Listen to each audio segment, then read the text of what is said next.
Hello Kenyans, welcome back to my YouTube channel. Today I want to take you to our topic that is about judiciary. Actually, the independence of our judiciary. Kenyans, judiciary is one of our three arms of government. We have the executive, we have the judiciary. The two, according to me, are two arms of government which must work together to hover a good progress, stability of our nation politics. Our country is very, very important for its netizens. And the two arms must work together. Also, the president must be also the front line in this, ensuring that the country is stable. I want today to discuss more about the independence of our judiciary. Kenyans, judiciary is a very, very important arm of our government. We have seen some actions of judiciary that shows independence. We may go back to 2017 general election, where we see or we witnessed that the former CJ, Honorable Maraga, decided to nullify Uhuru's victory of 2017 by citing some irregularities. Others were saying that the president had been declared the winner of an election, yet some votes was still feeding the main tallying center at Bomas. So I think that was one of the reasons why Maraga decided to nullify the election, and many other reasons. And this shows the maturity, or that our independence judiciary has matured to stand on their own and make their own decision without interference of the other two arms of government. But fellow Kenyans, also that decision, to me, I didn't. If I see it in a different angle, nullifying Uhuru's victory, I don't support the decision that was made at that time. Kenyans, that decision was the best in showing the maturity of our independent judiciary. But in another angle, by the way, elections, especially that concerning the president, is a very, very big election, which also consumes a lot of resources. It consumes money. And the people who are being used in this is the taxpayers, people who pay taxes, ordinary Kenyans. Their money was being wasted because of something that it is a sure. Even if we go to 10 times election, Uhuru was going to win, by the way. Because of it, good progress. He he has done between 2013 and 2017, automatically Kenyans voted Uhuru, by the way. And also Uhuru had two very strong voting regions, that is the Rift Valley and the Central, automatically. Adding maybe other regions like Mombasa, Nairobi, Northeastern, and part of Western was also enough to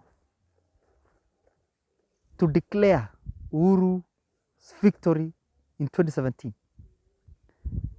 If Maraga could have seen that yes, there were some irregularities, but it was also good to also consider the people who pay taxes that and save them from their money being wasted, so that it will have done certain good things, like that of providing laptops to standard 1 children. I know some got it, but others never hear about it. They just hear people mentioning about laptops, but they don't know which or when will they come. Kenyans, also, we know today that this BBI motion has been taken to court,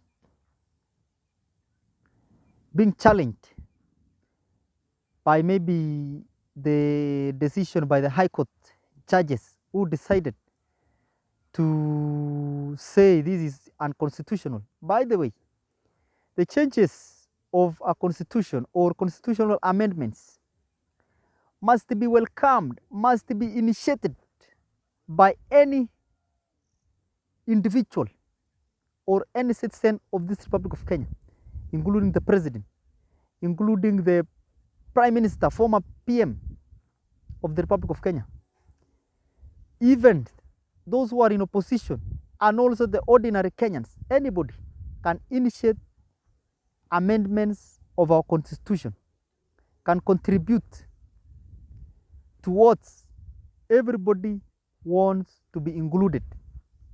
To me, I say what I want to be included, and this is what is coming from the inner acts, is this idea that we want our leaders to be assured that when we are going to ground, I'm going to get this and this and this, the other one this. Don't tell us that after the president wins, he comes to pick you. You will find yourself opposing a government that you play part in its formation. Kenyans, that is the most awkward state some politicians will get themselves enjoying, or you cannot enjoy that being in opposition, by the way. But I don't wish anyone to see himself opposing a government that they play a major role in its formation. We see today the Deputy President of the Republic of Kenya, His Excellency Dr. William Samoei Ruto, opposing the agendas of the government, the very agendas that they promise Kenyans that they are going to do for them. But because of misunderstanding, or because of the politics of our nation, the nature of it, the dirty games, we may say, Kenyan politics goes in a manner that you found yourself in a position that you may not like it, or you never intended that you will find yourself in that position. But you say, Deputy President is playing his part of opposition. You find now he has been replaced with Baba. Others are calling him Baba. Myself, I call him Raila Amolo Odinga. So whichever name you may mention, others Rao. He find himself in government. The other person who was supposed to be in government in opposition.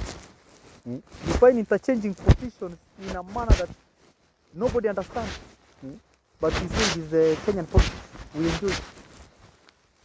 And this is why I say today to you Kenyans that in spite of all the difficulties, complexities, and frustrations of our political life, or the way you pay to meet your daily wants, because we must be work to it. We don't depend on politicians. We do our things. We play our cards. And that is why we found ourselves enjoying life. But also, politics is the stability of our country, because without peace, nobody will work. Nobody will enjoy life. Nobody will go to picnics. You will forget about those things. You will just look for your safety. And that is why I'm saying, let us be vigilant. Let also our judiciary to be vigilant and do a fair judgment. But I'm calling Kome, Honorable Kome, I may say so, because he's a very powerful person. Even though she's a lady, I never expect in my mind that we'll ever have a lady being a Chief Justice of our nation. I never expect it. I think I'm dreaming even to death. But having Kome is something. We are waiting to see his actions. We are waiting to see actions to this nation and services to this nation. But I want to see the judgment of the Court of Appeal being intervened by Kome to make sure that is bringing reggae, if I may say so, BBI reggae, back to normal. Because we know, myself, I believe, His Excellency President Uhuru Muigai Kenyatta will form a constitution that will govern this country to the future. I feel all these beliefs up to now, even if the BBI reggae has been stopped. I still support that the BBI reggae will come back to its existence and come to do what is good to Kenyans. And that is only, I rely on the inclusion in governance, nothing else. That is what it satisfied me fully. Kenyans, inclusion is a very, very important promise of our BBI. It is only that I say everybody should know the position that is going to get after winning an election. Even we have the opposition side, they are coming as an ex-official members of parliament. We don't have problem with that. And that is why we say we want everybody to be part and parcel of our governance, of those who drive our country or who pilot our nation. And that is the wish, the great wish we have for this nation. Peace, stability. We know without peace, we can do nothing. Our economy will come down, even though the economy has come due to COVID, but that is coming from a different angle, because you cannot control the nature. God do his things the way he wants, and we cannot say anything about that. But let us not be the people causing havoc to our nation. Kenyans, I'm calling upon you. Come to your minds and be cautious on the way you move towards 2022. Thank you, Kenyan, who I believe they are going to support this idea. And that is the remarks I wish to lay today concerning the independence of our judiciary, believing Koome is going to make sure that reggae will continue without any unnecessary stop.